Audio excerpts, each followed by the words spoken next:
За өмнөх бичлэгээр дундад зуун буюу бидний харанхуй зуун гэж нэрийддэг тэр мянган жилийн түүхэнд шашны философийн хүчтэй санаанууд болон тэдгээр нь хүндрэлтэнд хэрхэн нөлөөсөн талаар бүдүүн бараг томьёолж тайлбарсныг санаж байгаах. Яг хөө дахианы бацаар ярих юм бол Александр хаан урд өмнө хизээж байгаагүй том газрыг эзлэнгүүтээ 32 наснда нас нөхцснөөс болоод өөмөө самунд игдсэн. Тэрийн Ромынхон соргохоор ашиглаад Александр хааны мэдлэлд байсан бараг бүх газар нутгийг эзлэнгүүтээ нэлээд хэдэн зуун жилийн турш тухайн үеийн амийн хүчирхэг эзэнт гүрний хуваар оршин тогтнож чадсан. Гэтэ мэдээч үрд мөх ингэж хаанч байдгүй байдлаа Ром ч гэсэн хоёр хуваагдаад баруун Ром нь 476 онд бүрэн дүүрэн сүрч өгөө болсон. Гэтэ тухайн үед Ром даяар Христийн шашин алидийн дарагдсан байсан болохоор Ромын буйрн дээр үүсч бий болсон. Дараагийн улсууд нь ч гэсэн цаашаага бий болсон. Бүхий л баруун Европын улсууд хүртэл Христийн шашин бүрэн автсан байдаг.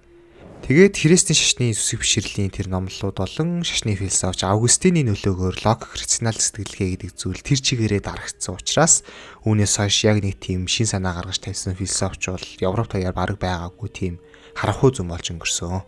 Гэтэ нөгөө талд ойрхон орнуудынхны хувьд цаашлбал арабуудын хувьд бол тийм ч амар харанхуй байгаагүй. Арабууд нөгөө грекийн философи, энэтхий математик, Персийн ангах ухаан гэл ерөн л тухайн үеийнхаа эрдэм мэдлийн хамгийн үнцэнтэй үүдийг эзэмшснээр шинжлэх ухаан болон улсын хөгжлийнхөө хувьд бол дэлхийд цойлж гарч ирсэн буюу нөгөө исламын алт үедээ.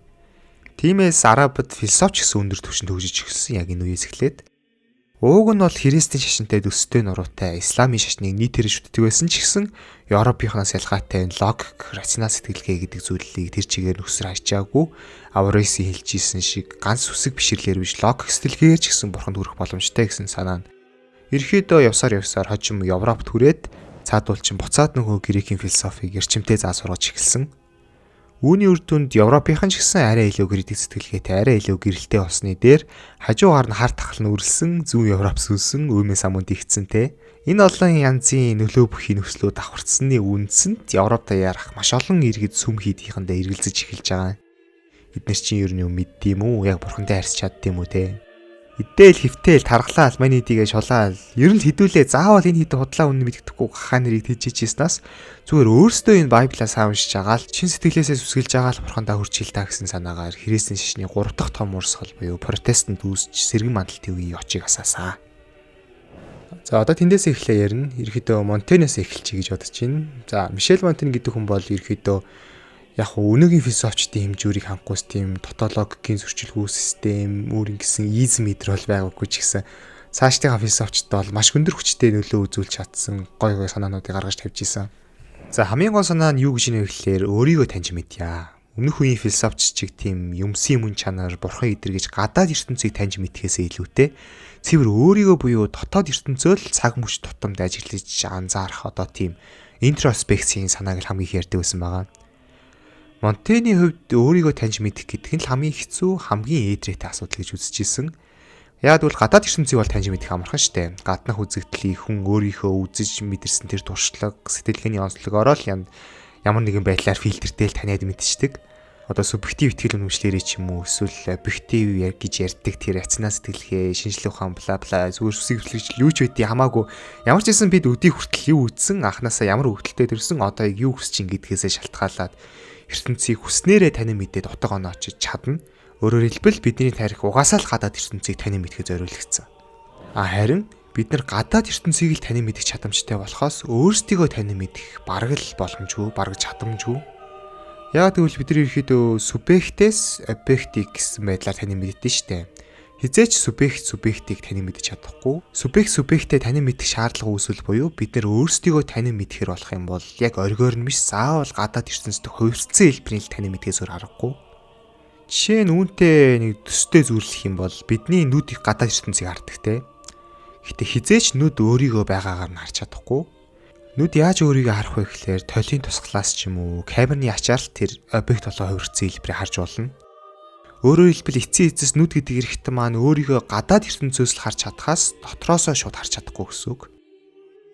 Яг үүнтэй адилхан оюун ухаан ч гэсэн өөрийгөө байгаагаар нь ажиглаж чадахгүй. Гэхдээ ялгаа нь толиндөө туссан байгаа нүд бол миний жинхэнэ нүдтэй маш ойролцоо штэ. Нөх амар улаан цайм шал өөрөөр хувиргацсан хэлбэр бол биш. Харин оюун ухаан болохоор ёстой л жинхэнэ улаан цайм шал өөрөөр хувиргацсан хэлбэр гэж байгаа байхгүй юу?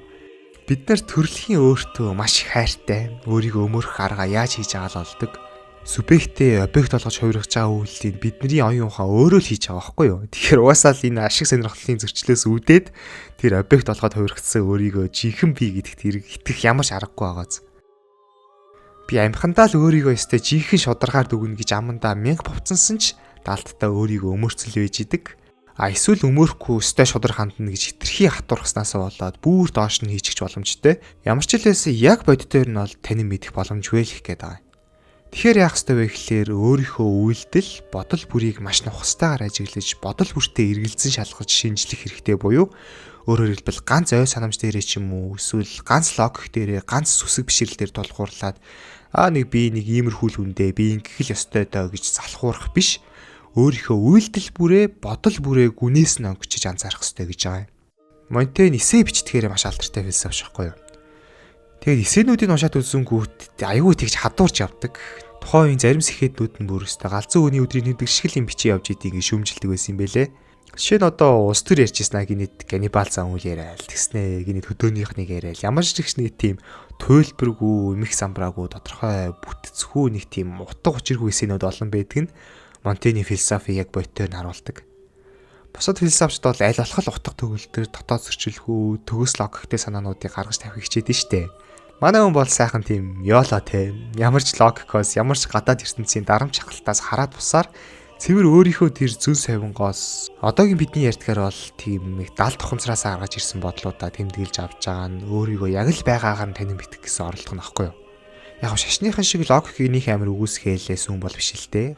Гол санаа нь зүгээр л өөрийгөө байгаагаар нь танин мэдхийн тулд миний одоо тогтцсон байгаа ихтгэл үнэмшил логик сэтгэлгээ төсөг бишрэл одоо юу ч үдгийн бла бла бүгдэнд нь үл итгээд бүр унтрааж агаад бодоод үзэнгүүт одоо яг ямар бодлоо төрөх нү те. Тэр төрөх бодлуудаа цэвэр дата байдлаар ямар ч боловсруулаагүй цэвэр дата байдлаар нь түүж аваа биччихье. Тэгээд дараа нь тэр датанууд дээрээ тулгуурлаж дүгнэлт гаргахтаа бол харин өстой жинхэнэ логик ашиглах нь бол мэдээчтэй те. Иймэрхүү санаануудаараа манай хүн бол орчин үеийн философи дахь скептицизмын суурийг тавьчихж байгаа юм. Скептицизмыг ерөөхдөө би өмнө грекийн философи имжлэгтэр хайлт дурдчихжээ. Гэтэ грекийн философи дахь скептицизм бол аж аргалын философи болохоор амьдралд угаасаа л юунд ч итгэх аргагүй юм чин зүгээр зоргоор амьдарч ёо гэснийг тиймэрхүү пассив шинжтэй скептицизм байсан байлээ л дээ.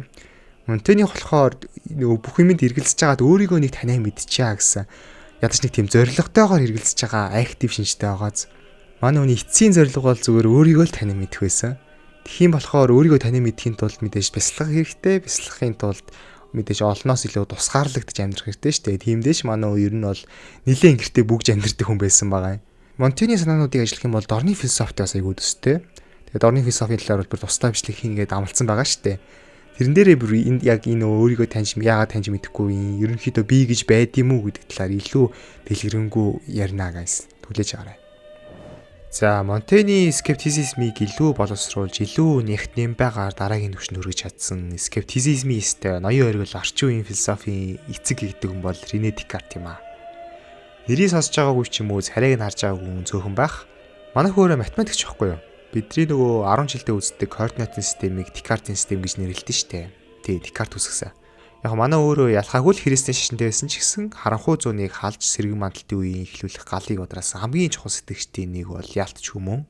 Угаасаа харанхуй зуун ч нөгөө сүсэг бишрлийг буюу итгэлийг нэг тавьдаг байж хат нь итгэж болохгүй бүгдэнд нь эргэлзгээ заасч байгаа. Скептицизмын арга зүй бол Ялтчгүй харанхуй зууны эцсийн амьсгалыг тасалсан гэж хэлж болох байсан. Маш хүчтэй тунхаглал байсан. Монтень бол өөрийгөө таниа мэдхийн тулд эргэлзэж байгаа штэ. Харин Декартийн скептицизм болохоор тэрнээс хамаагүй том бүр ертөнцийн туйлын үннийг олох гэсэн амбицтай байсан.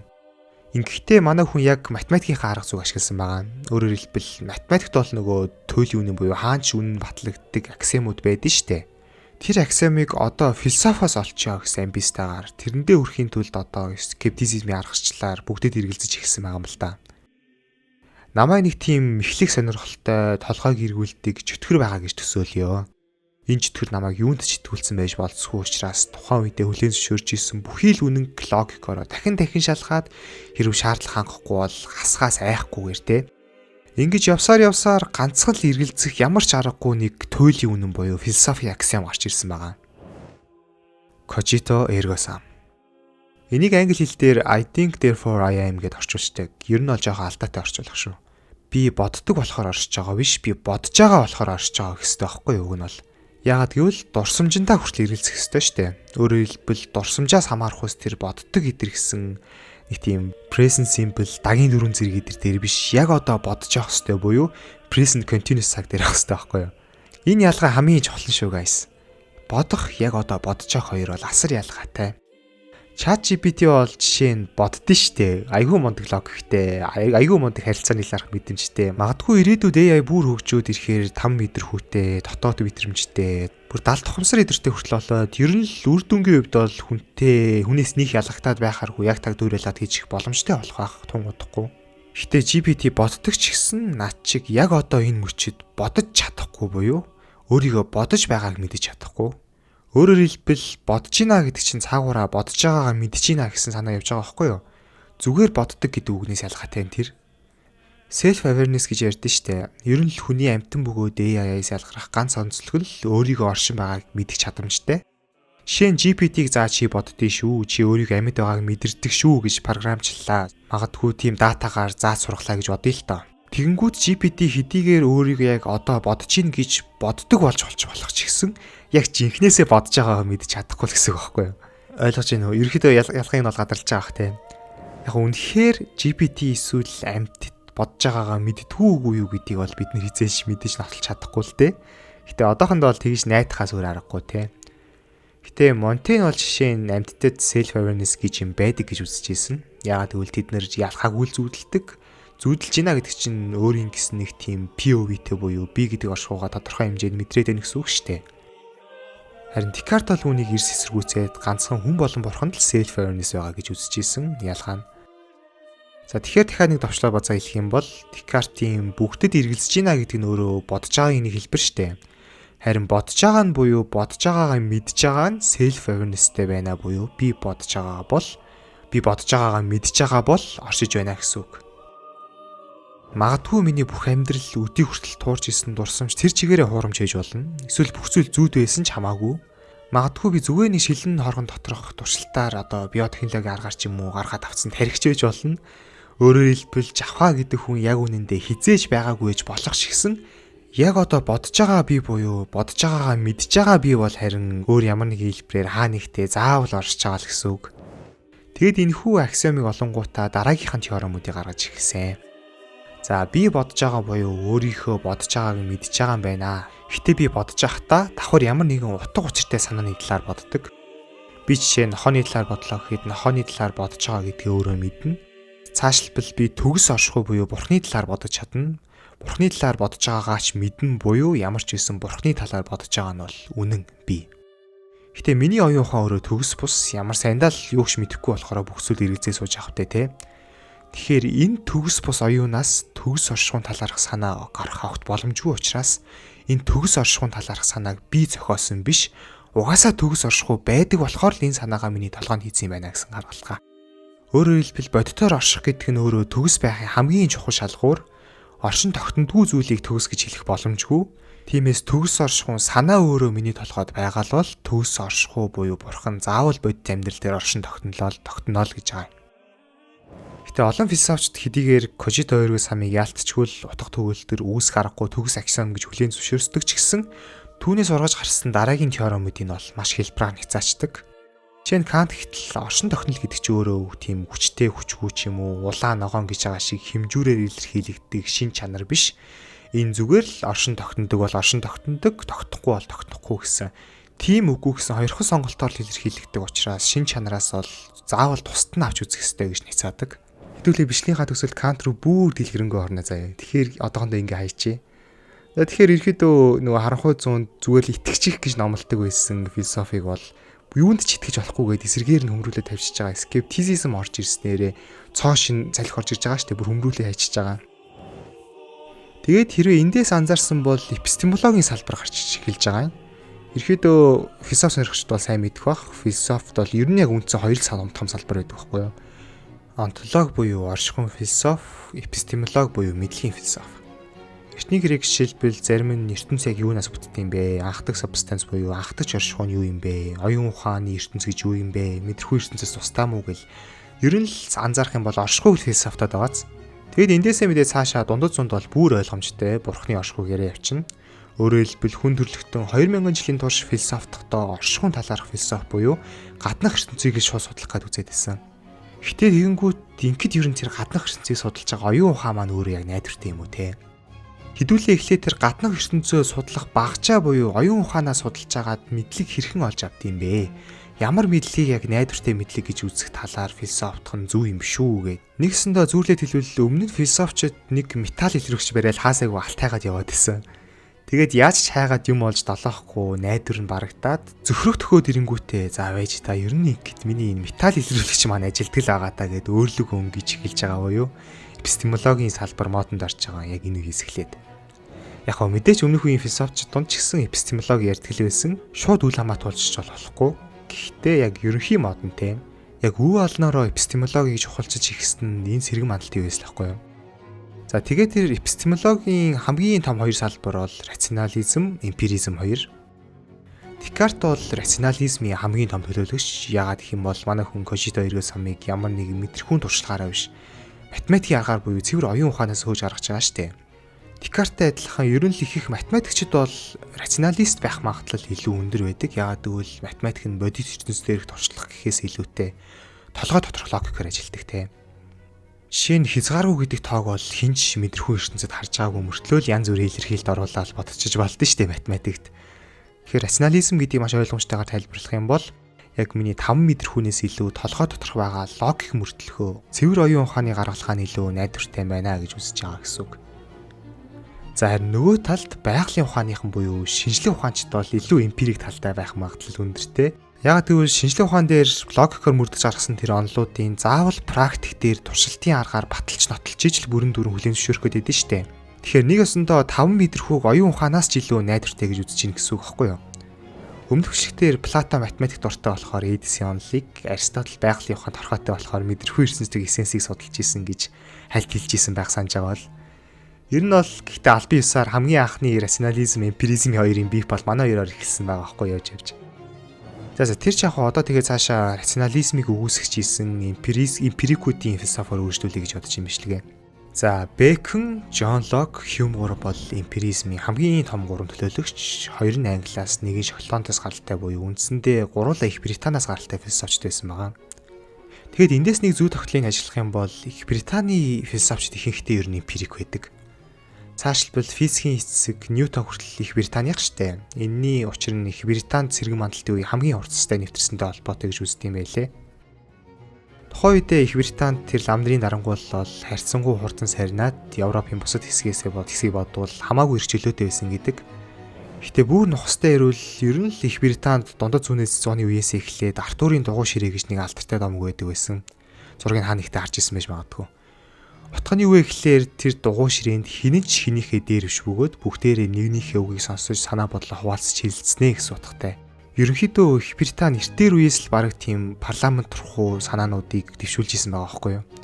Тиймдээ ч Их Британд бол лам нарын тэр хэмжээшгүй их мэдлийг тарааж хуваах гэдэг асуудал бол нөх амар хүн дээр тусаагүй юм шиг байлээ л дээ.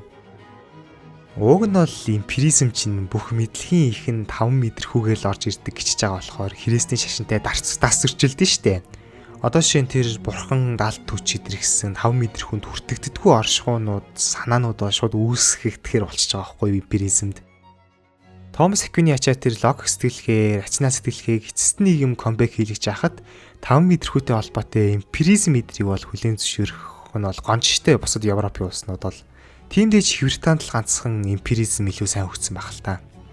Тэгэхээр яг энэ аз хавшааны ачаар сэргэн мандалтын хамгийн анхны эмпирик философч Бэкон гарч ирж байгаа. За Бэкон бол эмпирик философийг цаашлбал шинжлэх ухааны хөгжүүлэх тал дээр үнэхээр л зоригтойгоор уриалж үйл хэрэг болгож чадчихсан хүн. Европын нөгөө бусад хэсгүүдэд бол Бэконтэй яг нэг үед амьдарч исэн Бруног амьтарын шатаагаал Галилеог янз бүрээр сорь залхаан цэрлүүлэл байж хахад манай хүн бол хамаагүй эрхчлөөтэйгээр бусад газруудад бүр эсэргүүц байж болох уус тэр аюултай санаануудаа өстой чихэн дураараа дөргиж дунд чөмгөрөө жирэгжсэн юм шиг байгаа. Тэрнэрээ яг нөгөө Томас Аквин философик шашинтай нэгтгэсэн шиг шинжлэх ухааны ч гэсэн шашинтай нэгдэх оролдлогуудыг тухайн сүмийнхэн Бэконд санал болгож исэн ч гэсэн манай хүн болохоор за шинжлэх ухаан шашин хоёр бол тустай учраас өөр замаар явах хэрэгтэй юм аа. Угаасаа шинжлэх ухааны замд нь юу ч хүндэлсэлгүйгээр дураар нь тавьж ижил хурдстай өгшнөө. Тэгээд хамгийн гол нь шинжлэх ухааны хөгжил эцэстээ Их Британий хөгжил хамгийн тустай юм а гэсэн санаа нь хаанд бол нэлээд таалагдчихсэн юм шиг байлээ. Гэхдээ яг хэдийгээр шашин шинжлэх ухаан хоёр өөр замаар явж байгаа ч гэсэн эцсийн зорилго нь бол ялгаагүй л бурханд хүрэх юм а гэж үзэжсэн болохоор бас ч гайгүй. Бэйкний хэлжсэн санаанд очихондоо болохоор за бурхан бол ертөнцийг бүтээсэн үнэн. Тэр бүтээлийнх нь гарын авлага маягийн тийм хураангуйлсан товч тайлбар бол Байбл мөн. Бид Байблаас бурханы хүсэл сургаалыг товч хэлбэрээр ойлгож авч болно. Гэхдээ тэр бүтээлийг нь шууд өөрсдөө судалж ойлгох буюу дэлгэрэнгүйгээр ойлгож бурхантайгаа дэлгэрэнгүйгээр ойртох нь бидний бас нэг үүрэг юм а гэж хошгоруулсан уу эсвэл үнэхээр Декарт эдэр чиг бурханд чин сэтгэлээсээ итгэдэг байсан уу мэдэхгүй бид нар ямар ч л байсан шинжлэх ухааны хөгжилд хамгийн том хувь нэмэр оруулсан чухал эрхмүүдийн нэг бол яалтчих юм уу. Гэтэ хэдийгээр шинжлэх ухааны төлөө их зүйл хийсэн ч гэсэн өөрөө бол шинжлэх ухаанч биш штэ. Түүхэнд философи гэж үзсэн байдаг те. За тэгэхээр Бэйкний гаргаж тавьж исэн онлын философи ойлголтуудыг тайлбарлая. Ерөнхийдөө нэлээд экстрим түвшний эмпирик хүн гэж хэлж болно. За хамгийн чухал санаа болохоор өмнө хэлсэн шиг шинжлэх ухааны хөгжилд юу ч хөндлөсөх эсгүй шашин хүртэлтэй. Яг нь хэдийгээр эцсийн хүргэцийг нь бурхан мөн ч гэсэн хүрэх замд нь бол шашин өөрөө хөндлөсөх учиргүй юм а гэж хатуу үзэж исэн. Тэгээд энэ санаагаа илүү системчлээд шинжлэх ухааны хөгжил саад болдог бидний даруй авч хаях ёстой дөрвөн төрлийн тийм дөрвөн өөр үе шатны саад дотгор байдаг. Дөрвөн айдл гэж байгаа. Айдл гэдэг чинь ерөөдөө христийн шашинд хуурамч бурхан гэсэн утгатай ашиглагдсан юм байлээ л дээ. Жишээ нь бидний нөгөө K-pop idol, J-pop idol гэдгийн цаа санаа нь болохоор тэр pop дуучид маань бурхан биш байхад бурхан шиг шүтдэг буюу хуурамч бурхан гэсэн зүйлийг агуулдаг нэршил байхгүй юу? Сонирхолтой. За Бэйкний хаар туйлын үнэнд буюу бурханд хүрэх замд шинжлэх ухааны хөгжилд саад болдог дөрвөн айдал байдаг гэж үзсэн. За эхнийх нь овгийн айдал буюу биднийг төрхөөс эхлээл тархинд тулгаж исэн туйлын үнэн шахуу тийм мэдээжийн зүйл болсон нийгэм соёлын хэмжүүрүүнд үүнд бас шашны номлууч гэсэн оронтой. Хоёр дахь нь агуу айдал буюу бидний хувийн туршлага, хувийн итгэл үнэмшлэрээ суулгацсан үнэлэмжийн хэмжүүрүүд. Тэгээд ерөөхдөө агуу айдал бүрэлдэхэд овгийн айдал бол маш хүчтэй нөлөөлдөг гэж бас үзэж байсан. За гурав дахь нь болохоор маркетинг айдал буюу бид сурсан мэдсэн зүйлсээсээ бусад амжуулахдаа тэр үгний хязгаарлагдмал байдлаас буюу хэлний дутагдмал шин чанараас шалтгаалаад заавал алдаатай дамжуулдаг гэж байгаа юм. Тэгэхээр овгийн айдал миний агуу айдал руу дамжихтаа хүртэл заавал маркетинг айдлаар хувирдаг буюу би өөрийнхөө ч итгэл үнэмшлийг, нийгмийн ч итгэл үнэмшлийг бусдад яг байгаа харан дамжуулж хизээж чадахгүй л гэсэн. За дөрөвдөх нь болохоор театрын айдал буюу бид нар чинь жүжиг үзэхдээ худлаа гэдгийг мэдчихсэн ч гэсэн жинхэнэ гэж өөртөө итгүүлээд тэр бүтээлдэг бүр орж агаад нэг тийм гоё кайфтай үздэг штэ. Тэрүүгээр зүрлүүлээд байгаа юм. Бид нэр өмнөх үеийнхэн тэр шал худлаа санаанаасаа зохиосон дүгнэлт онлуудыг хүртэл жүжиг үзэж байгаа юм шиг л үг дуугүй итгэж үздэгээ. Магадгүй цаагаараа нөгөө 2000 жилийн турш огт хөндөгдөөгүй Аристотелийн онлууд, 1000 жил хөндөгдөөгүй шашны номлууд эдгийг шүүмжлээд байсан байж магадгүй. Ингээд ерөөдөө бидний өдий хүртэлх мэдлэг бол энэ дөрвөн айдлаар дамжигдсан итгэх ямар ч арга байхгүй худал мэдлгүүд учраас хэдүүлээ одоо л яг эхнээс нь индукцийн аргаар буюу маш жижигхэн ажиглалтаас эхлээл хүн төрөлхтний мэдлэгийг яг эмгцэгцтэй найдвартайгаар үрж эхлэх нь зүйтэй юм а гэсэн. Нэг ёсондоо тэр дөрвөн айдлыг даван туулж чадах ганц л тэр баталгаатай төгс мэдлэгийн их усүр нь шинжлэх ухаан юм а гэсэн санаа. Өөрөөр хэлбэл шинжлэх ухаанд нийгмийн итгэл үнэмшил буюу овгийн айдал хамаагүй шинжлэх ухаанд хувийн итгэл үнэмшил буюу агуу айдал ч гэсэн нэг хамаагүй. Бас философт бол жишээлбэл эрхчлөөг ингүүтэл хэдийн анзаар тайлбарлаад хоорондоо хэрлээд эхэлдэж штэ. Харин шинжлэх ухаанд бол пи тог хэдийн анзаар тайлбарлана гэсэн юм баг байхгүй. Пи тоо бол пи тоо те. Тэгэхээр гурав дахь айдал буюу үг ярианы алдааг үүсгдэг маркетинг айдлаас хүртэл үл хамаарахаар байгааз. Бас сайжлах юм бол ямар ч шинжлэх ухааны онол өөрөө туйлын үнэн биш. Дараагийнхаа шинжлэх ухаанчид бүхий л байдлаар өөрсдийгөө няцаагаад алдаагаа зас сайжруулад аваад явах чадамжтай байдаг. Тэгэхээр театрын буюу дөрөв дэх айдлыг хүртэл даван туулахаар байгаа байхгүй юу? Тэгэхээр юу гэсэн үг вэ гэхээр энэ философтолд ороо Бэйкн дөрвөн айдлыг давж чадах мэдлэгийн хамгийн найдвартай их сурвалж бол шинжлэх ухаан юм аа. Шинжлэх ухаан буюу цаашлбал эмпиризмын философи, эмпиризмын арга зүгэл нэлийн хүчтэй тунхаглаад байгаа юм. За Бэйкний ажлыг харин Хоббс үргэлжлүүлсэн. Гэхдээ бүр нэлийн экстрим болгоцсон. Хоббс бол Бэйкний сурагчдын нэг байсан. Бас тусламж гэж хэлж болохоор Бэйкний бол нэлийн олон ном зохиолыг латин хэл рүү орчуулж Европ руу траасан баггүй юу. Тэгээд Хоббсын хэлжсэн хоёр нэлийн экстрим бөгөөд аюултай санаа байдаг. Эхнийх нь болохоор хитрхи материалист буюу хүнийг зүгээр махан машин гэж үзэж байгаа юм. Тарих гэдэг нэг жоохон хөдөлгүүрийн ачаар л олон янзын үйлдэл хийждэг махан машин шүү дээ хэдүүлээ гэсэн санаануудыг ярьдаг байсан. Цаашлаад ганц хүнийг ч биш ертөнцийг хүртэл зүгээр л нэг тийм байнгын хөдөлгөөнд оршиж идэг матери төдийхөн зүйл хийж байгаа юм бас. За хоёр дахь нь бөгөөд хамгийн алдартай нь төрийг Ливафиантай зүйрлдэг. Ливафиан гэдэг нь болохоор Байблд гардаг нэг тийм хүн аймаар мангас ихгүй юу? Ер нь л айцын хамгийн том бэлэг тэмдэг гэж үздэг. Энэ зүйрлэлээр тэгээд яг юу хэлж ийнө вэ гэхээр төр биднийг айцаар л дарж идэм аа. Угаасаа тэгэгч ёстой хүн гэдэг маань өөрөө төрөлхийн маш ховоо хичээгч хорон санаатай дур зоргоор амьтан болохоор төрөл байхгүй л хизээж хоорондоо зохицоод их тавь амьдарч чадахгүй. Тийм ч учраас төр гэдэг мангасын ачаар бид нэр өөр хоорондоо нийгмийн гэрээ хийж эрх чөлөөгөө тодорхой хэмжээнд хязгаарлуулж агаад оронд нь тэр аюулгүй байдлын их тавь гэдэг зүйлийг олж авд юм аа гэд. Энэ нь яацрсан болоо тийм аюултай үзлээ гэхээр за тухайн үеийн хүмүүсийн хувьд чинь төр гэдэг нь бол үндсэндээ хааныг илэрхийлж байгаа штэ тий. Бүгд хаан засаглалтай. Харин хаан бол бурхны томилсон тийм элчин сайд маягийн бүр ариун дэнтсэн хүн буюу бүр цаагаараа төр гэдэг бол бурхан гэлтгэж байгаа зүйл байхгүй юу. Гэсэн Хоббсийнхоор бол юу бурхантай мантай эсрэгээрээ бүр мангас болоо явчихж байгаа нь манай хүн ер нь яаж шатаалгуулчаагүй юм бэ гэж санаа зовоод хөргсөн. Манай хүний амьд мэнд явж чадсан шалтгаан юу юм бэ лээ л те. Хэдийгээр хаан буюу төрийн мөн чанарыг нь болонгортуулсан ч гэсэн эцсийн дүнэлттэй хаан төр гэдэг маань заавал байх ёстой маа гэж төсөж байгаа болохоор хаан зайл тэгэл дээ. Манийга жоохон дисэлчлээ л дээ. За яах вэ тэгэл миний судал аюулгүй байгаа юм чинь болоод тол гэж бодсон юм шиг байгаа. Бас яг Хоббс бол уг нь бол өөрийгөө Христийн шашинтай гэж хэлдэг байсан. Номон дээр ч гэсэн ерөөдөө бурхан бөгөөд Христийн шашны талаар айгүй их ярьж задалдаг. Тэгэл бурханы хөвчлэнийг тийм метафор маягаар ч юм уу эсвэл нэг тийм механик маягаар тайлбарладаг байсан. Манай ер нь бол Хоббс Бэйкон хоёр бол тухайн үеийнхаа нөхцөл байдлаас л айж яаснаас биш яг үндэ бол хуурамч Христийн шашинтай байсан гэж олон хүмүүс таамаглалт юм байлээ. Тэгэхээр Хоббсийн үлдсэн хүн төрөлхтний түүхийн хөгжилд бас нэг гай их төгссөн аюултай тал нь анимализмыг буцаж авчирхаж ахсан байхгүй юу? Өмнөчдөр хайлтурж исэн те. Цэрэгэн мандалтай зөвнөх үед эртний грек эдэрт хүртэл нийгэм тэр чигээр анималист үзэлтэй байсан.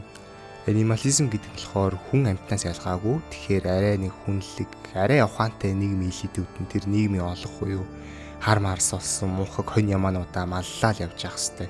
Тэр олонх нь ч гэсэн үг дугуйл илүүдүүдтэй маллуулад явж исэн өөрт нь үлзийтэй гэсэн идеолог. Харин сэргэн мандалтын үед нийгмийн эрх мэдлийн жижигрэл болоод бусад янз бүрийн философитлтын үүднээс хуманизм руу баг багаар шилжиж гисэн байхгүй юу? Хуманизм болохоор эсэргээрээ хүн амьтан бишээ. Хүн болгонд өөрийн гэсэн эрх чөлөө амьд явах өмчлөх эрхүүд байгаа гэж тунхаглангуудаа хамаг анхаарлыг тэр нийгмийн элитүүд хаан цаашлаад бурхан дахлаасан салгаж булаангуудаа хувь хүн дээрээ анх удаа төвлөрүүлж эхэлсэн. Тэгэнгүүт Хоббсын хүн бол цаанаасаа л хогийн амьтан заавал төр гэдэг мангас айлгаж хичээж ижил их тайван үүснгээ хэлчихэж байгаа нь буцаад анимализмыг авчрах эсдэл дагуулж байгаа байхгүй юу?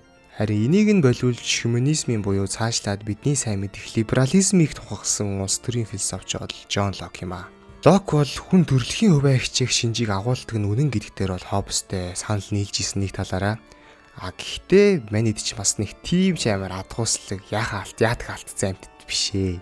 Биднэрт бас moral empathy гэж байдаг. Яг хөө төр гэдэг зүйл нийгмийн гэрээнийхээ төлөө бидний хамгаалах ёстой гэдгээр бол Хоббсын хэлдэг нь зөв. Гэхдээ бүр дарангуйлах хэмжээнд байх шаардлагагүй. Өөрөөр хэлбэл төр бидний амьд явах баталгаа, өмчлөх эрх, үг хэлэх эрхчлөө зэргийг л хамгаалаад явж байхад болоо. Тэгтэл ер нь хангалттай юм а гэсэн одоогийн ерөөхдөө либерализмын санаа явж байгаа сте тий. Манай хүн бас өөрөө Христийн шашинтай байсан болохоор шашингүй өсөлтнүүдийг ер нь л моралгүй байх магадлал өндөртэй. Шашин бөгөөд бурхан л бидэнд морал байдгийн шалтгаан. Тэгэхээр хідүүлээ бурханы заавраар л сайн сайхан амьдарч явах ёстой гэж үзэж исэн. Гэтэ шашин бөгөөд бурханы хүлээн зөвшөөрдөг ч гэсэн сүмэдийнхаа ламнарын номлолуудыг бол худлаа гэд авч үзтгүй байсан шалтгаан нь манай хүн бол католик биш протестант урсгалыг шүтдэг байсан байх өндөр магадaltaй гэж үздэг юм билээ. Локийн шүтлэг бол тэгэхээр ер нь их цомхон бурхан байгаа. Есүс Христ бол бурхан мөн. Христ бол туйлын сайн учраас бид Христийн номлолыг дагаж моралтай амьдрах хэрэгтэй. Тэгээл ерөөхдөө болоо.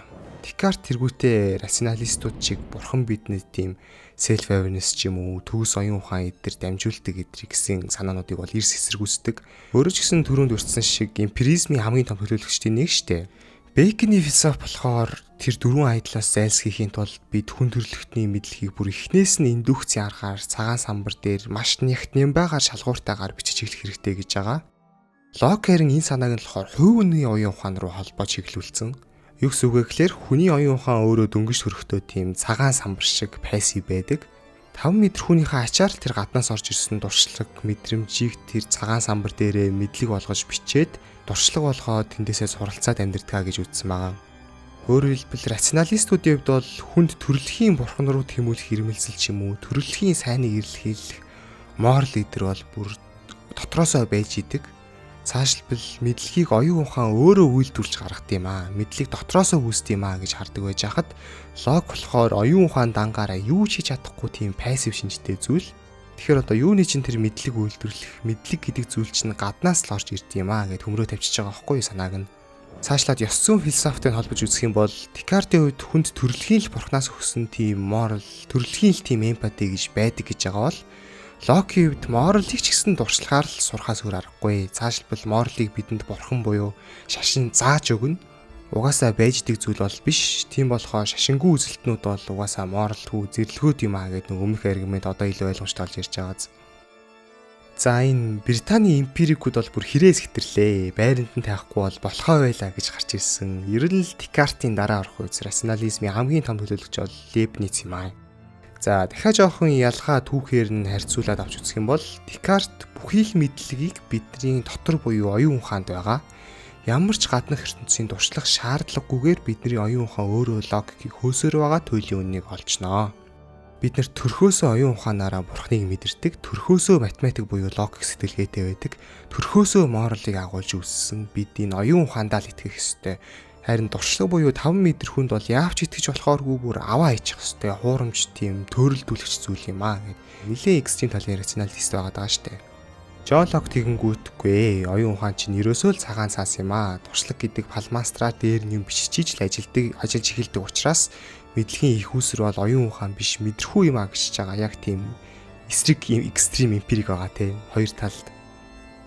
Энэ хоёрын дараа гарч ирж байгаа Лейбниц болохоор харин логикийг ницаасан яг гоо рационалист ч гэсэн Декарт ч бас тийм ч экстрим төвчнийх бол биш. Эмпиризмыг тодорхой хэмжээнд хүлээн зөвшөөрж онолтой хавчуулсан байгаа.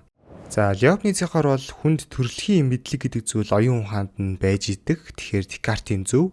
Гэхдээ тэр нь бүрэн бүтнээрээ оршдгүй юм аа. Мэдрэхүүгээр орж исэн тэр дуршлагаар баталгааж иж тэр унтаа байсан мэдлэг нь сэрдэм аа гэсэн. Нэг өсөндөө бол бидний мэдлэгийн үр нь бол угаас оюун дотроо байгаа. Гэхдээ тэр үрийг дэлбэлүүлж ургуулахын тулд биднэрт ус хэрэгтэй буюу 5 м хүн дуршлагыг үүсгэх аргагүй гэж санаахгүй. Лок шилбэл Декартыг дийсэхдээ гарч ирсэн аргументууд нь дөнгөж төрсэн хүүхэд бурхны талаар ямар ч мэдлэггүй, дөнгөж төрсэн хүүхэд математикч бодож чадахгүй, тэр хүүхэд бурхны талаар хин нэгнээр заалгаж ижил эсвэл бодит амьдрал дээрээ математикийг нүдэрээ харж иж сурнаа гэдэг байсан. Харин Локийн аргументэд Лейбницийн өгсөн тайлбар нь болохоор дөнгөж төрсэн хүүхдийн оюун ухаан дотор бол тэр бурхны мэдлэг, тоо бодох логикийн үр бол аль хэдийн суудсан л байгаа. Харин тэр үрийн ургуулах ажлыг бол стил чиний хэлдгээр дуршлагал үлддэг юм аа гэж байгаа байхгүй юу. Өөрөөр хэлбэл мэдлэгийн их үүсвэр нь оюун ухаан буюу Декартийн зөв, Локийн буруу. Гэхдээ хүнд мэдрэхүү зайлшгүй хэрэгтэй гэдэг тал дээр бол Локийн зөв, Декартийн буруу гэсэн үг. Лейбниц цаашаага ертөнцийг монод гэдэг тийм жижиг сүнслэг субстанцаас тогтдог гэж үздэг байсан. Тэрийн товчхон тайлбарлах юм бол зүгээр нэг тийм атом шиг жижигхэн ертөнцийг бүрэлдүүлэх субстанцууд байдаг. Тэр нь бол ихтэй атомаас ялгаатай материалыг биш сүнслэг шин чанартай гэж байгаа. Тэнгүүтээ хамгийн сонирхолтой санаа нь тэр монод болгоно нь амьтай. Тэр амьныхаа төвшнөөс шалтгаалаад 4 өөр төлөвийн монод байдаг гэж үзсэн. Хамгийн доод төлөвийн монод нь болохоор бидний нөгөө амьгүй бит гэж хэлдэг. Бүхий л зүйлсд оршдог. Хад чулуу, агаар, ус, гал гэх мэт өөрөө юу ч мэдэрдэггүй пассив шинжтэй ертөнцийг зүгээр л тэгж толдоод байж идэг монодууд гэсэн үг. Тэрний дээд буюу 2 дугаар түвшнийх нь болохоор арай актив буюу мэдрэмжтэй монодууд ерөөхдөө нөгөө амтэн ургамалд байж идэг ертөнцийг ганц толдох биш толдчоод бас тэгж сайхан муугаар нь ялгаж чадах үз тийм индикатортай монодууд гэсэн үг. 3 дугаар түвшнийг нь болохоор оюун ухааны монодууд хүнд байдаг хөвчлэн тэрний яадаг вэ гэхээр тэр мэдрэмжтэй монодуудаа утга учир өгч чаддаг, рационал сэтгэдэг, өөрөөр хэлэх юм бол ганц индикаторлаа зогсохгүй ертөнцийг илүү томоор нь харж илүү томоор нь төлдөж чаддаг гэсэн үг. За 4 дахь түвшний монод ярихаас өмнө түрүүний 3 түвшний монодууд хоорондоо хэрхэн холбогддог гэдгийг талаар тайлбарлая. Тэгэх юм бол 4 дахь түвшний монод илүү ойлгомжтой болж ирнэ. Дээгүүр түвшний монод нь доогуур түвшний монодоо дагуулахаар зохицуулсан байдаг гэж байгаа байхгүй юу. Амтны жишээлбэл 2 дугаар түвшний мэдэрдэг монодороо биеийнхаа 1-р түвшний нөгөө махан бие гар хөлөө дагуулдаг. Харин хүмүүсийн оюун ухаан буюу 3 дугаар түвшний монодуудын үед ялгаагүй л 1-р түвшний монод болон бас нэмээд 2 дугаар түвшний монод буюу мэдрэхүүгээ дагуулдаг гэж байгаа. Бид нар нөгөө ганц мэдрэхүүндээ захиртаад идэггүй хвчлэн логик дээр толгоор шийдвэр гаргадаг шүү дээ. Тэрний учир нь ерөнхийдөө 3 дугаар түвшний монодууд 2 болон 1-р түвшний монодуудаа дагуулад байна л гэсэн үг. За тэгэнгүүт 4-р түвшний монод нь харин туйлын монод. Энэ ганцхан бурхан л байдаг. ертөнцийг тэр чигээр нь ойлгож, тэр чигээр нь харж, тэр чигээр нь төлөвлөж чаддаг гэж байгаа. Яагаад гэвэл бурхан буюу 4-р түвшний монод нь өмнөх 3 түвшний бүх монодуудаа удирдах чадна гэсэн үг шүү дээ. Яг нь удирдах гэхээс илүү зохицуулах гэж хэлвэл арай зөв биш магадгүй. Ер нь л эндээс нэг анхаарах юм нь дээгүүр түвшний монодууд нь доогуур түвшний монодуудаа заагаад удирдах байгаа юм шиг боловч тийм биш. Зүгээр л удирдах байгаа юм шигээр ямар ч алдаагүй тэгж дагаа шүтэлдэг гэсэн үг байхгүй юу? Угаасаа л Лёбницын монодын онолынх нь хамгийн гол зүм нь бүх монодууд нэгэнтэйгээ харилцсан үйлчлэлд ордгүй гэсэн санаа явдаг. Тэгэхээр нэг сонирхолтойгоор зөвлөлөө тайлбарлах юм бол кино зохиол хийж болно. За жишээлбэл Iron Man яаж Таносыг ялсан бэ? Доктор Стрэнжи харсан тэр хэдэн сая боломжуудаас Таносыг ялсан ганц боломж тэр замаар л яг таг явсны эцэст ялсан бол биш шүү дээ. Яаж ялсан бэ гэх юм бол зүгээр л найруулагч ялгалгаар шийдсэн те. Хэдүүлээ киног үзэхдээ Танос, Доктор Стрэндж, Iron Man 3 бие биетэйгээ нягт холбоотой бүх үйл явдал төгсгөл энэ гурийн харилцааны үүднээс буюу энэ гур болон бусад бүх төрүүдийн харилцсан үйлчлэлээр л юм үйлдэл явчлаа гэж боддог ч гэсэн яг үний эрэхтэй бол мэдээж найруулагч яаж найруулна бүх юм түүнээс шалтгаална те. Бүгд цаанаас өгсөн тэр скриптийн дагуу л үйлдэнэ. Өөрөөр хэлбэл альж дүртэй нөлөөлж чадахгүй бүх зүйл найруулагчийн хүслээр л өрнөнө. Бас дээрэс нэмээд найруулагчаа тэдийн зохиолоо бичсэн бол зохиол угаасаа л цаанаасаа шийдэгдсэн гэсэн үг шүү дээ, тэ. Буюу 4-р түвшний монод бурхан маань өөрөө аль хэдийн биднэрт байж болох хамгийн шилдэг, хамгийн бест тим ертөнцийг зохицуулсан гэсэн үг. Тэгэд эндээсээ Лёбницын гаргасан дараагийн санаа нь хүний хувьд бүх үннийг зайлшгүй үнэн, тохиоллын үнэн гэж хоёр хуваасан. Зайлшгүй үнэн гэдэг нь болохоор логикоор баталгаажсан, эсвэл өөрөөр ямар ч байх боломжгүй тийм үнэнүүд гэж байгаа. Жишээлбэл 2-1-2 тэнцүү 4 гэдэг бол логикоор баталгаажсан зайлшгүй үнэн штэ. Дэлхийд ир хинч хүлээн зөвшөөрнө те. Эсвэл гурвалжин хэлбэртэй юм аа. Үнэн бол үнэн юм аа гэдэг юм уу? Гурвалжин дөрвөлжин хэлбэртэй байна гэж байхгүй, үнэн бол худал байна гэж байхгүй. Логикийн гажуудл үүсэн штэ. Тийм энэ ичиг өөрөөр ямар ч төсөөлөх боломжгүй тийм үнэнүүд бол зайлшгүй үнэн гэж байгаа юм. Харин тохиолдлын үнэн гэдэг нь бол за жишээ нь би өглөө далах ицсэн. Энэ бол үнэн. Гэхдээ би далах идэхгүй ч гэж болох байсан те. Ер нь л намайг далах эзэн гэдгийг хинч нотолж чадахгүй штэ. Би өөрөө хүртэл яг үндэ нотолж чадахгүй. Миний далах эзэн гэдгийг дурсан маань хуурамч юм билүү? Би зүудэндээ идсэн юм билүү те. Тэгэхээр намайг далах эзэн гэдгийг яг таг нотлохын тулд намайг оршихоос эхлээд далах идэх хүртэлх миний амьдралдаа хийсэн бүхий л үйлдэлүүдийг буюу бүхий л тохиолдлын үннүүдийг яг таг мэдчихэж л нотолж болно те. Тэгжиж л миний далах эзэн гэдгийг тохиолдлын үнэн маань зайлшгүй үнэн болж хувирна. Тэгэхээр хүмүүс буюу 3 дугаар түвшний монодууд бол үннийг ийм зайлшгүй болон тохиоллын гэсэн хоёр төрлөөр мэддэг. Харин бурхан буюу 4 дугаар түвшний монодууд бол тохиоллын үнэн гэж байхгүй. ертөнцийн дээрх бүхий л монодыг энэ бурхан маань өөрөө удирдах байгаа болохоор миний өглөө далах идсэн гэдэг ч гэсэн бурханы хувьд зайлшгүй үнэн гэж байгаа байхгүй юу? Би өглөө далах идэхгүй байх боломж бол угаасаа л байгаагүй, тэрийг бурхан маш сайн мэдчихсэн. Тэгэхээр миний өглөө далах идсэн гэдэг хүртэл бурханы хувьд зайлшгүй үнэн. Тэгэхээр бидний хувьд бол 4-р түвшний монод руу нэвтэрч чадахгүй учраас ертөнцийг зайлшгүй бөгөөд тохиоллын гэсэн хоёр үннээр танин мэддэг. Харин 4-р түвшний монод буюу бурхан 1 2 3 дахь түвшний бүх монодуудаа өөрөө удирддаг учраас бурханы хувьд бол бүх зүйлс зайлшгүй үнэн гэсэн үг. Тэгээд манай хүн өөрөө яг Ньютонтэй нэг үед амьдарч исэн болохоор монодын онол нь бол Ньютоны физиктэй тэр чигээрээ зөрчилдөг нь ойлгомжтой. Угаасаа л манай хоёр бол бие биендээ ихээхэн дургүй байсан. Ядж хаад калкулусыг бие нээсэн чи нээсэн дээрээ дандаа маргалддсан шүү дээ. Яг анх олон нийтэд танилцуулсан нь бол Лёбниц. Гэтэ Ньютон Лёбницоос өмнө калкулусаа гаргаад олон нийтэд танилцуулаагүй нууцсан байсан гэж ярьдаг. Тэнгүүд Лёбниц төрүүлээд гаргачихаар миний калкулусыг ямар нэгэн байдлаар олж мэдчихэд олон нийтэд танилцуулахаас өмнө гусчлаа даа гэж шууд хардаж эхлэн штэ тэ. Гэтэ яг одоогийн судлаачид бол үнэхээр л тохиолдлоор л хоёр талд арай өөр аргаар нээчихэл гэж үздэг юм байлээ л тэ. За тэр ч яг Лёбницийн хувьд энэ дэлхий дээр физиклийн шинжтэй матери гэж нэгч байхгүй. Бүгд монод тэгэхээр физикийн хууль, харилцан үйлчлэл, таталцал бүгдээрээ нэг тийм илүүшин төдий зүйлээ гэд Ньютоныг хагад ийсэлж байгаа юм. Лёбницийн хувьд хоёр бит хүрэлцэнгүүд яг үний эрэхтэй бол ямар ч тийм харилцан үйлчлэл явагддаггүй. Зүгээр л бурхан монодуудыг ямар нэг зүй тогтолтой юм шигээр л удирдах байна гэсэн үг. Бишэлбэл чулуу газар аялаа гингүүт татах хүчин татаад байгаа биш. Чулууны нэгдүгээр түвшний монодыг л бурхан биднэрт нэг тийм зүй тогтолтой юм шигээр харуулад хөдөлгөөд байгаа хэрэг гэж байгаа юм.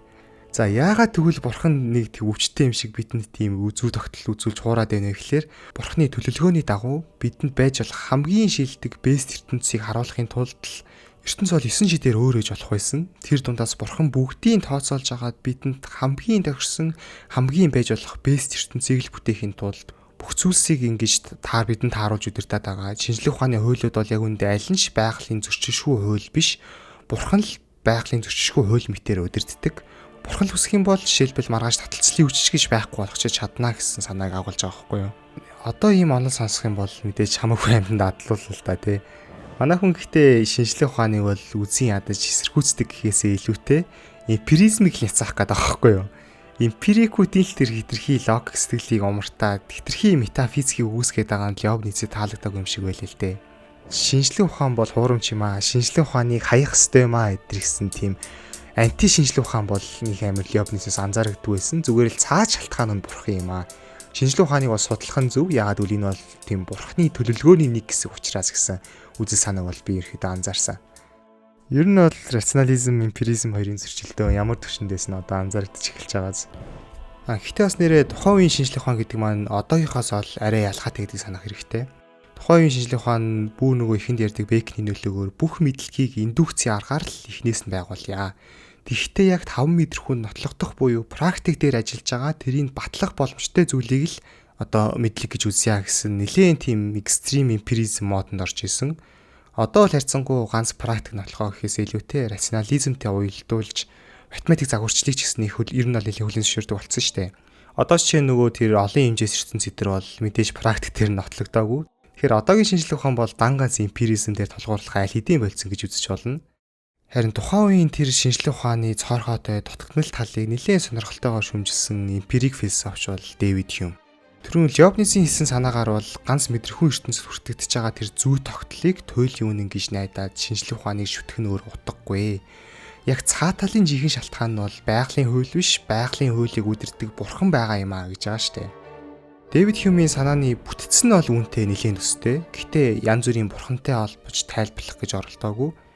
Зүгээр яг анхдаг шалтгаан нь бол энэ шинжлэх ухааны зүй тогтол биш ч байж болно.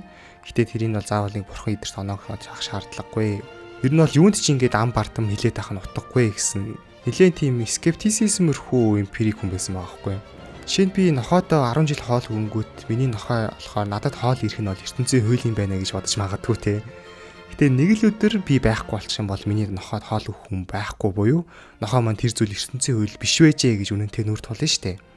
Шинжлэх ухаан яг тэрнтэй адилаар зүгээр 5 мэдрэхүүнд хүртэгдэх зүй тогтлоор л аливаа үзэгдлийг ертөнцийн тийм зөрчигдөшгүй туйлын үйл гэж эндүүрээд байна.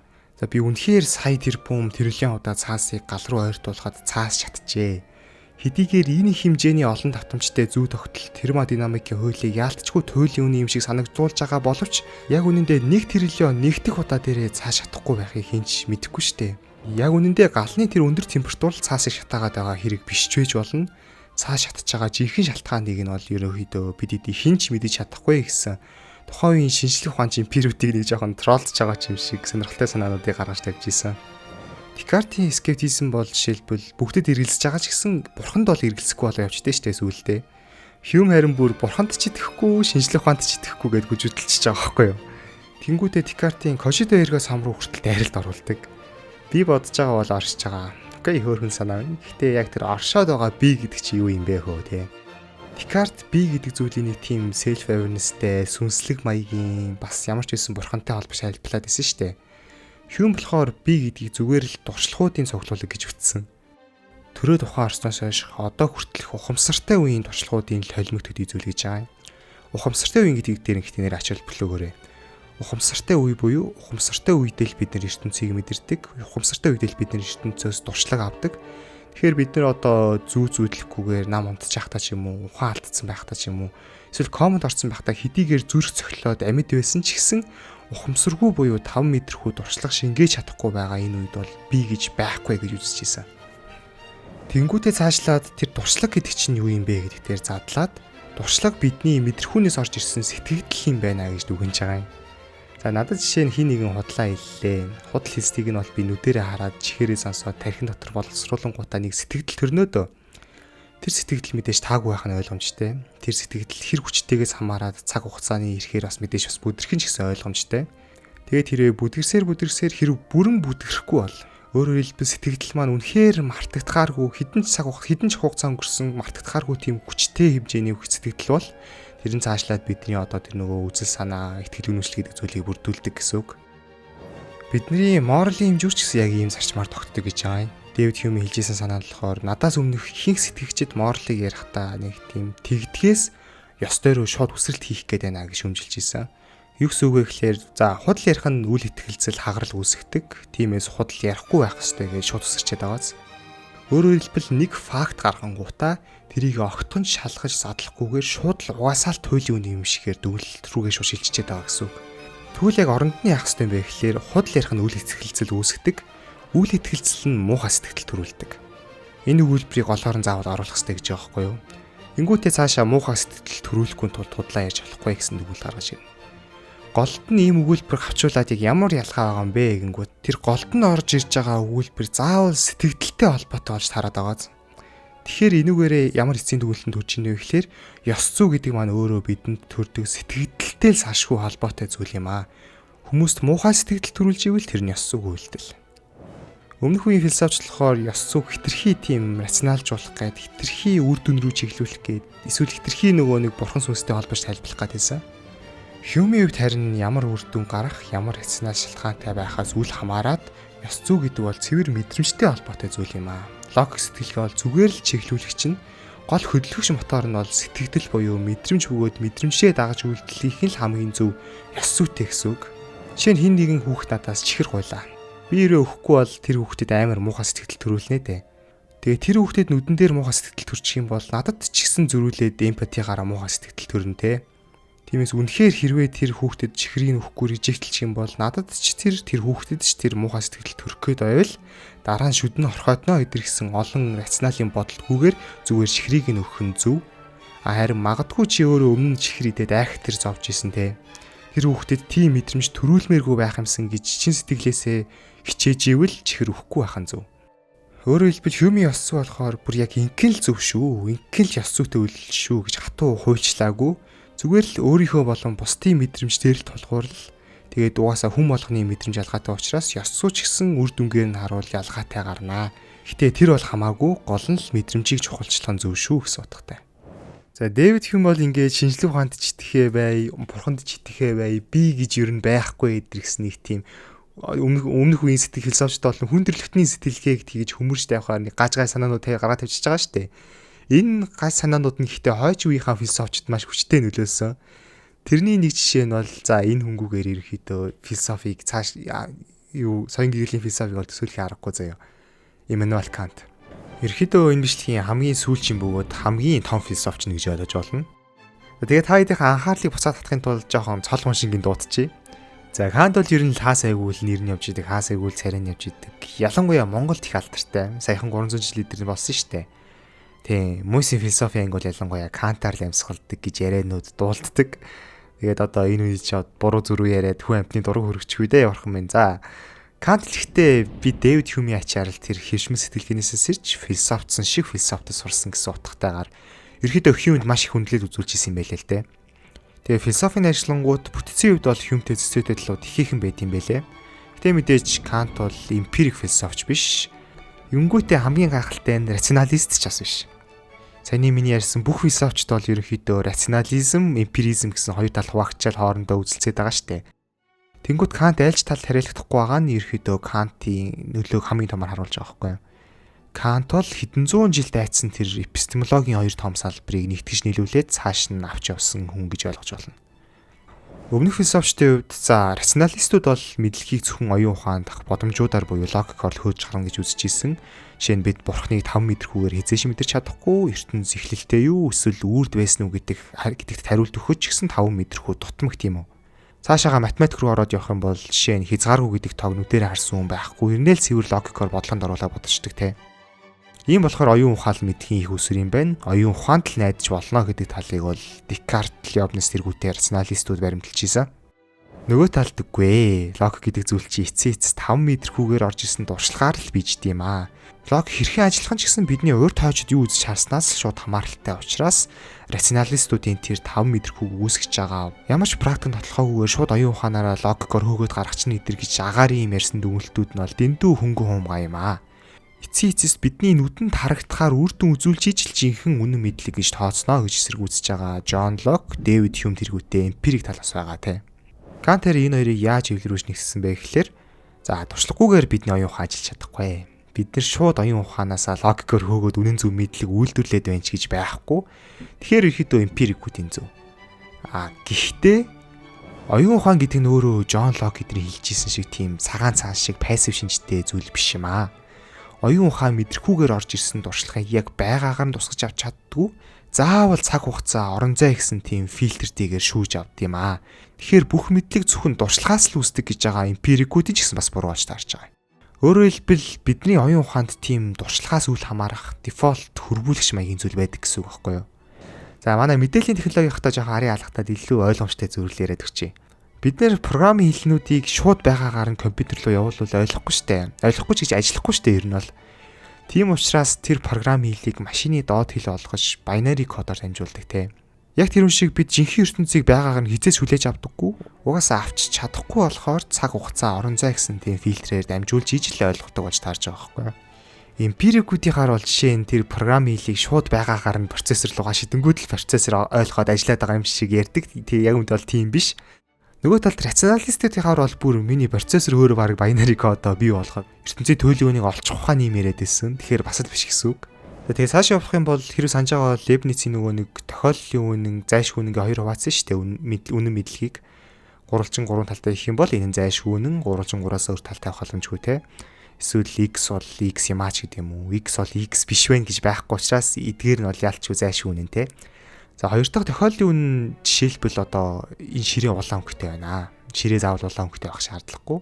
Эсвэл би өглөө талах идсэн гингүүт би заавал талах идсэн байх ч ёстой биш. Талах идээгүй байж болох байсан. Тэгэхээр ихэдөө энэ хэд нь бол тохиоллын үнэн те.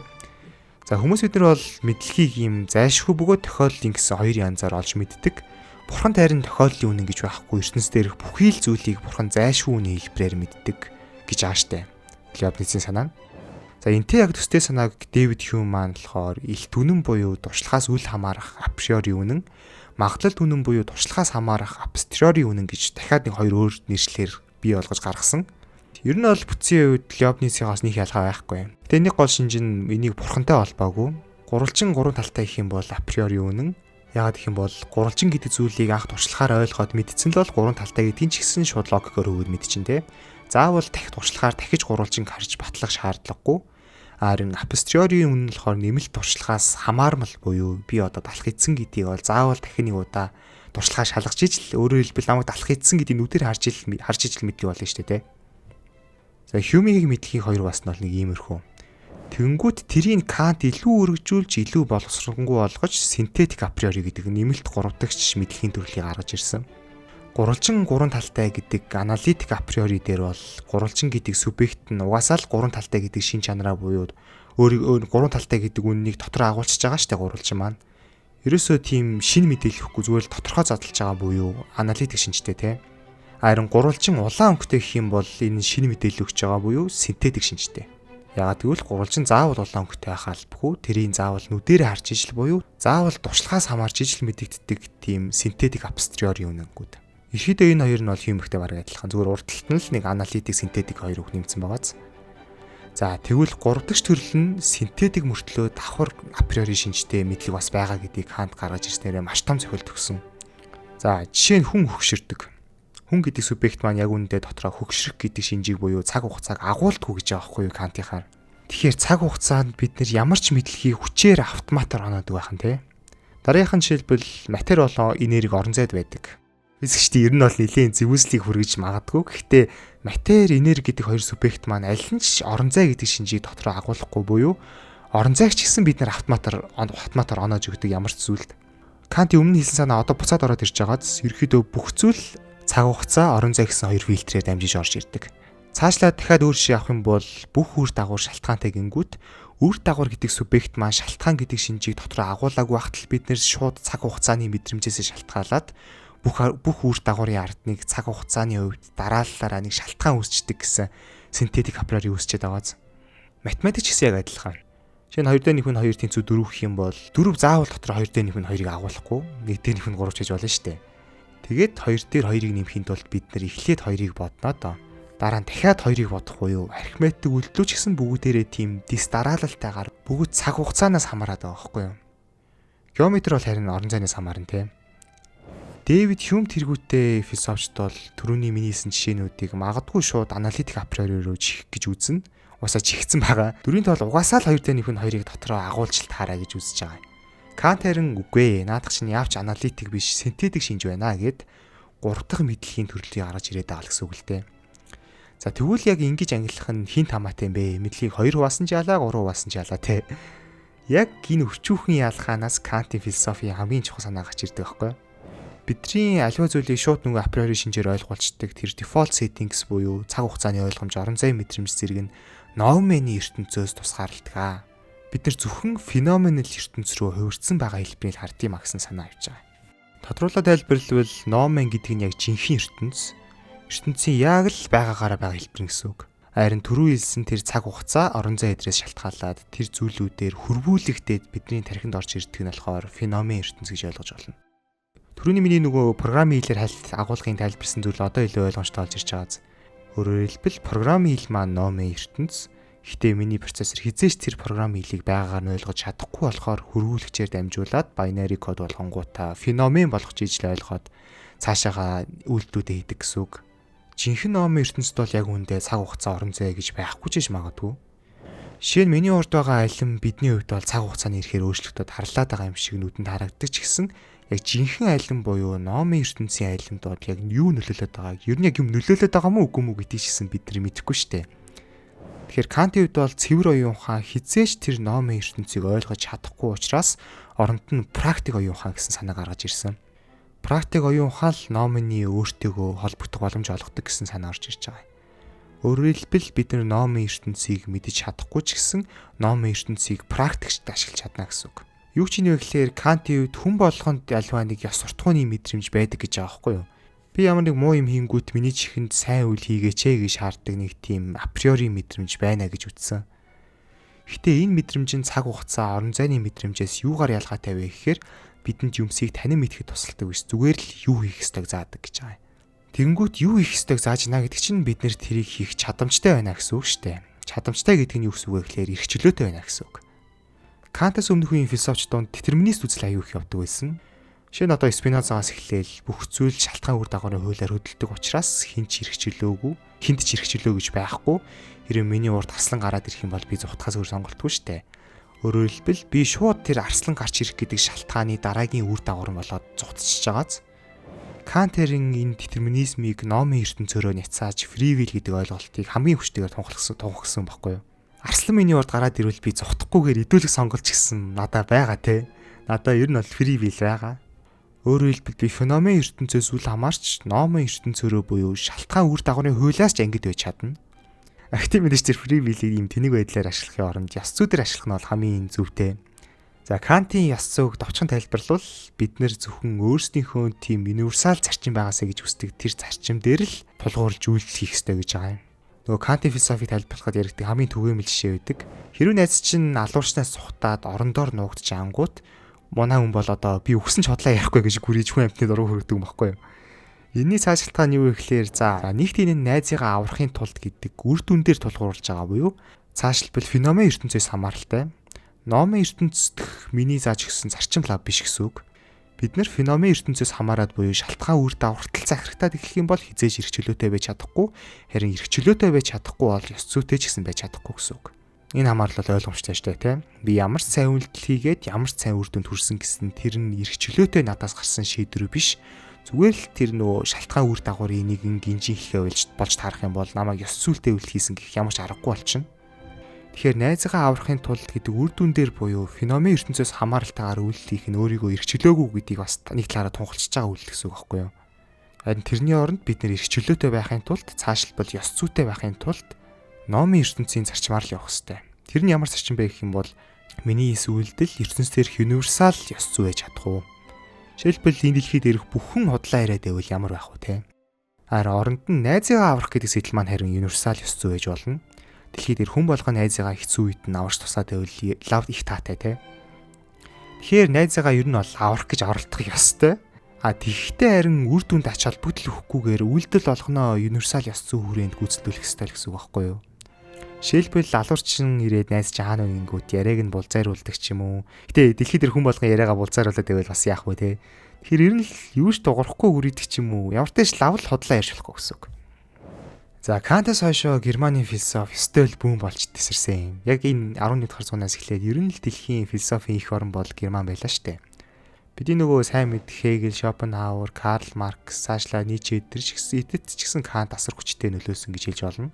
Энэ эдийн талаар би дараагийн бичлэг дээрээ илүү дэлгэрэнгүй үргэлжлүүлээд ярина мэдээч. Цэрэг мандалтын үе бол ингээд дуслаа. Хэрвээ та энэ хүртэл миний бичлэгийг үзсэн бол нэг зүйлийг анзаарсан байх хэвээр. Цэрэг мандалтын үеийн философи, соёлын үеийн философи бол тэр өмнөх эртний грек ч юм уу, хар хузууны ч юм уу тэр үеийн философуудаас төсөөр төвшний хамаагүй хүнд, хамаагүй ойлгоход төвхтэй санаанууд орж ирж байгааз. Ялангуяа Кант эдэр бол бүр нөл нэр том явахгүй юу. Яг үнэхдээ аль болох тэр шинээр судалж байгаа хүмүүсийн толгойг нь эргүүлэхгүй тулд философоос цугтаалгачихгүй тулд аль болох тэр нэр томьёонуудыг нь өөрийнхөө үгээр амархан байдлаар тайлбарлах гэж хичээсэн. Гэхдээ яалтчгүй орох хөстэй зарим нэр томьёог бол оруулахаас өөр арга байгаагүй гайс. Тэр эдийг бол оруулсан.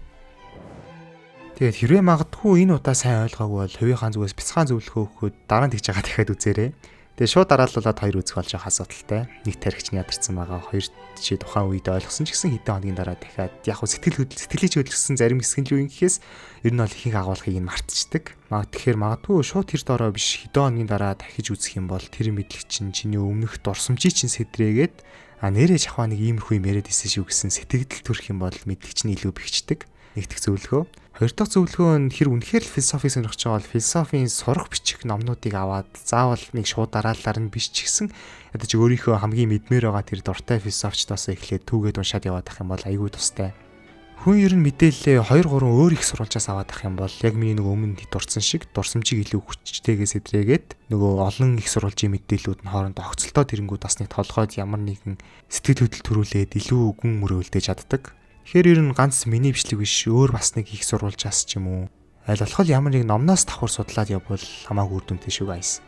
Монгол зарагддаг хамгийн алдартай 3 сурагч байгаа. Философи цагаан толгой, Дикийн философи гэдэг шар ном, Софи Эрдэнэ сурав. Ерөнхийдөө энэ цувралыг хийхэд бол миний хамгийн их ашиглаж байгаа 3 их сурвалж.